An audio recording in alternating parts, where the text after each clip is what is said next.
Ayan na ang masarap na adobong sitaw with chicken. Oh, diba? Ang sarap. Kakain na tayo.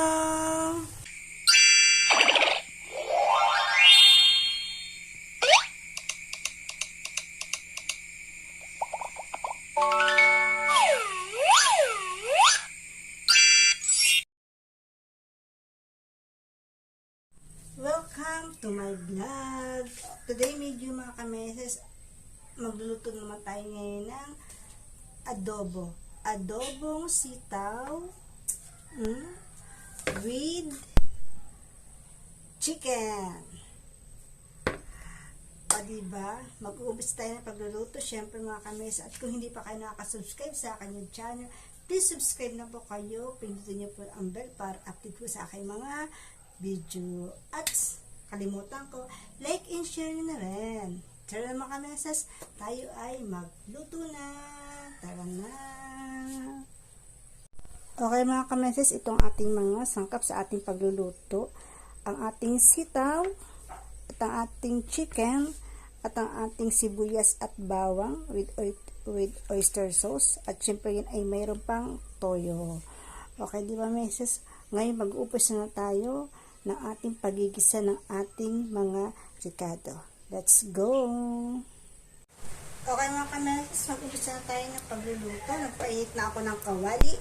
Lalagyan na po natin na ito ng mantika. Konti lang ang nilagay kong mantika mga kameses. Para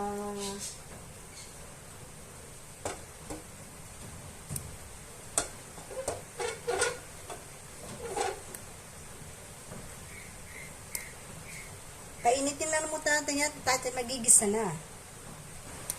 Okay mga kames, ilagay na natin ang bawang.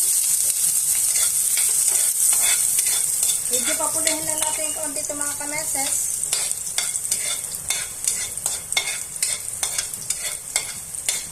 Okay na yan. Isunod na natin ang sibuyas.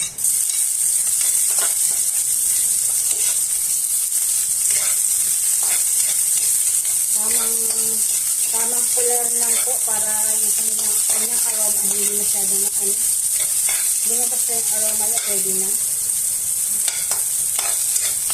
At natalpet. Ngayon mas ilagay na natin ang ating chicken. Chicken mo lang unahin natin ito para malasa.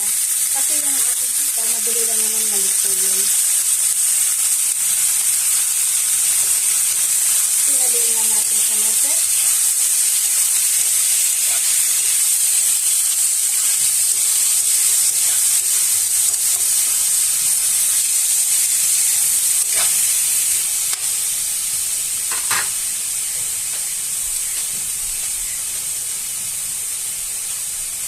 Nalimutan ko ang takip, takpan natin.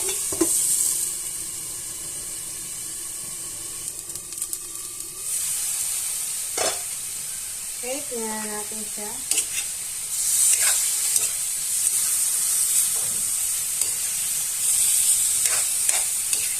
Kailangan magkulay brown muna siya meses para bago natin ilagay ang mga ricado natin.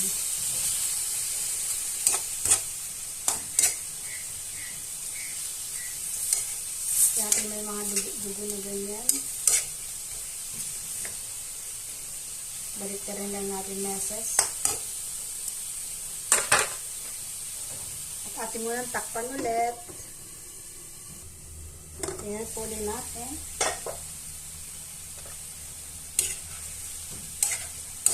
Okay.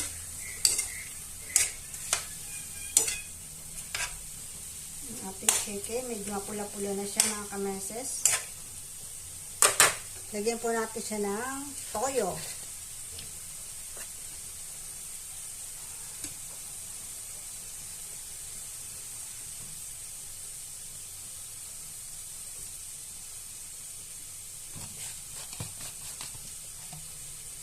Siyempre, haluin natin.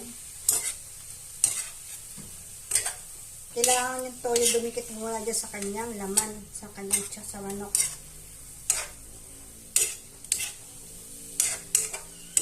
Kailangan dumikit muna siya dyan.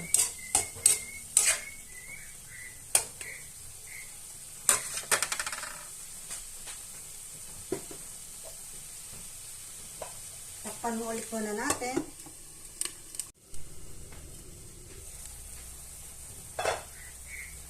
Lagyan natin ng paminta. Okay na yan. Siyempre, lalagyan natin ang oyster sauce.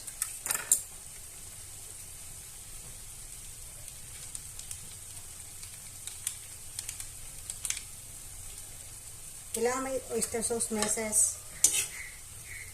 Kaya hindi mawawala lagi.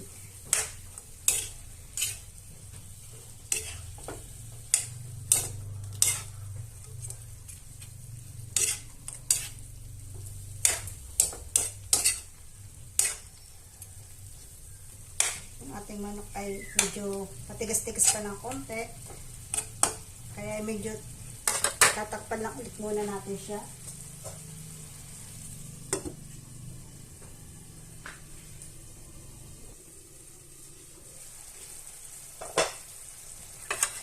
Tingnan na ulit natin mga kameses. Okay na siya. Pero gusto ko malambot na malambot yung manok bago ko ilagay yung sitaw.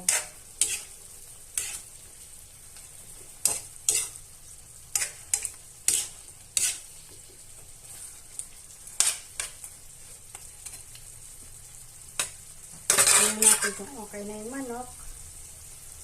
Pwede na ba? Malambot na. Malambot na siya.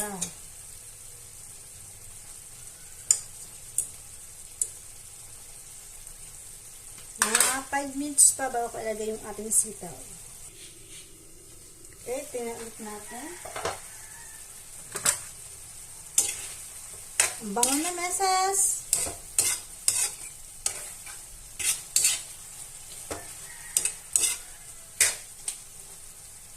Ngayon mga kameses, ilalagay natin ang ating sitaw. Dami.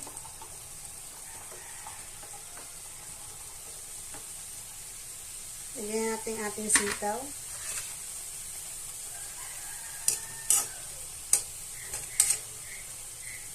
Lalagyan ko lang siya mga kameses ng konting tubig, mga 100. Ito, alam ba? 1.5 cup.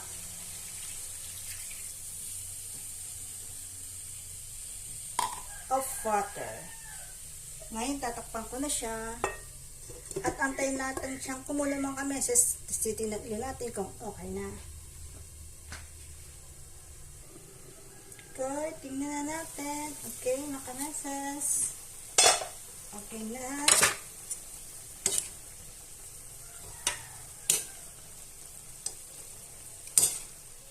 Ang ating adobo with sitaw. Kasi yung sitaw mga kameses, half ko lang natin ilaanin yan lulutuin.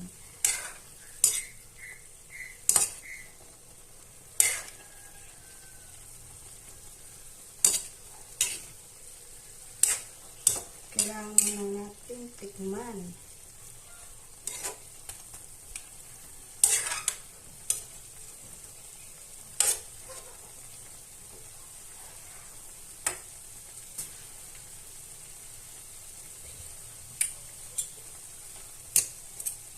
Okay na, ayos na lasa niya. Kahit dinilagyan ng ano.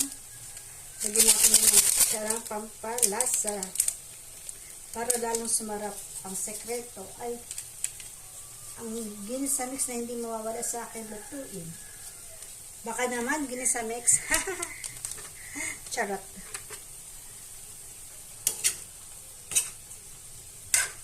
Ayan na, mga kameses. Kunting halo na lang meses at yun ay luto na. Kasi yung ating sito kailangan half cook lang siya. Hindi siya dapat overcook. Siyempre mes, lalagyan natin ng suka. Konti lang para isa pa. Tapos mamaya natin siya haluin ng mga 5 minutes para yung suka ay maluto bago natin siya haluin. Ganun daw po yung mga kameses eh. Pag naglaikak pa ng suka, pagkalagay-lagay nyo ng suka, huwag nyo po muna agad hahaluin. Pabayaan nyo po muna siyang maluto yung suka bago nyo yung sa haluin. Ngayon mga kameses, naka 5 minutes na tayo. Pwede natin siyang haluin o baliktarin ang ating mga gulay.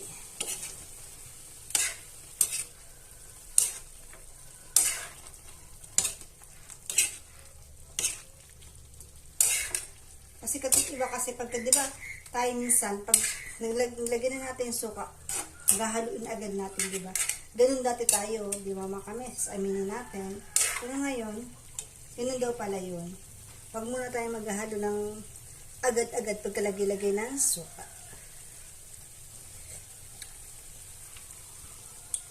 Wow! Sarap! Okay na siya mga kameses. Thank you sa panonood dyan, mga kameses. Hello po. Salamat.